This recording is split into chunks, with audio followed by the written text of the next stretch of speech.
Writing in his memoirs of the first 45 years of the life of James Lackington, published in 1792, Lackington, who began his working life as an illiterate shoemaker's apprentice, explained why he had undertaken to transform the book industry.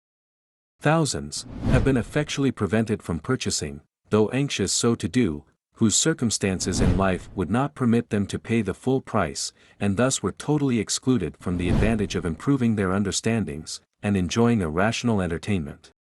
Although the 18th century saw the rise of the library, both of the public lending and commercial circulating varieties, as well as papers such as the Spectator and the Tatler, neither to be confused with their modern-day namesakes, the purchasing of books remained prohibitively expensive.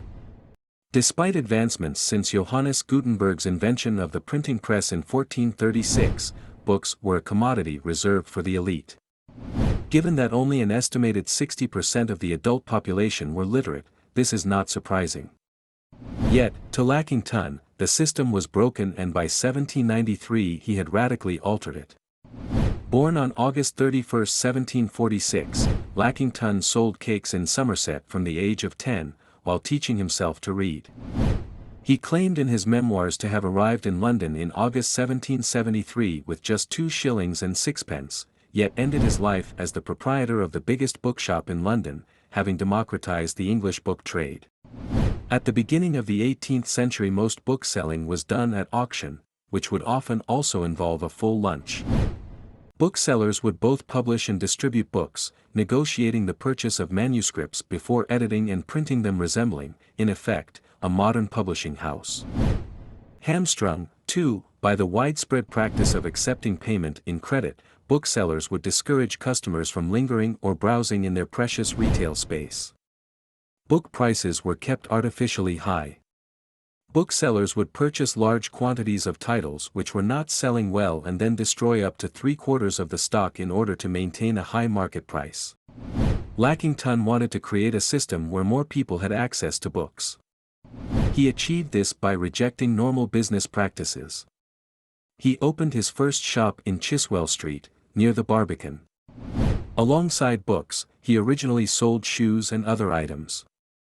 Lackington eschewed the credit economy, insisting all customers pay in cash and, instead of destroying excess to keep a high market price for individual titles, Lackington would buy up entire libraries, and then sell all of the books as cheaply as possible, as he explained in his memoir.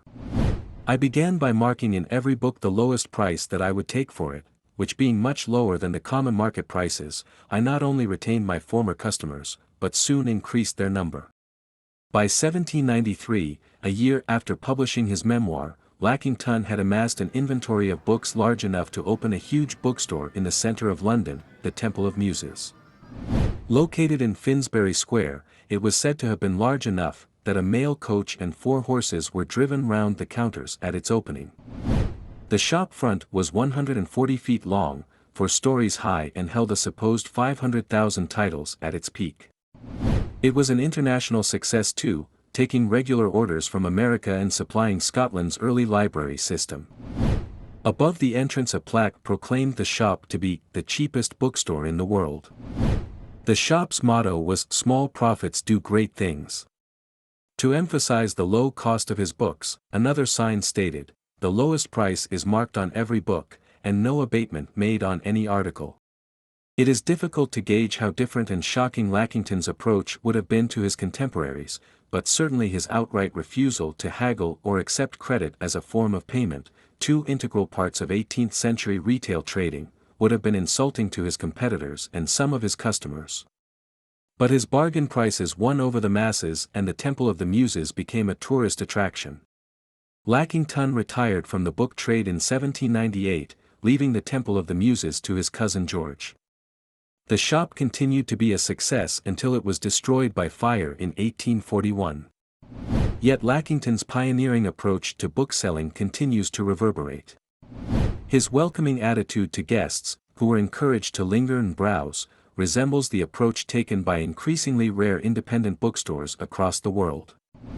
It was his approach to pricing, however, that would have the biggest consequences, reaching its logical conclusion in the large-scale devaluing of the book as commodity by Amazon. Today we take cheap books for granted, but as the trade struggles to deal with the Amazon marketplace, perhaps a similarly revolutionary shift in paradigm is needed.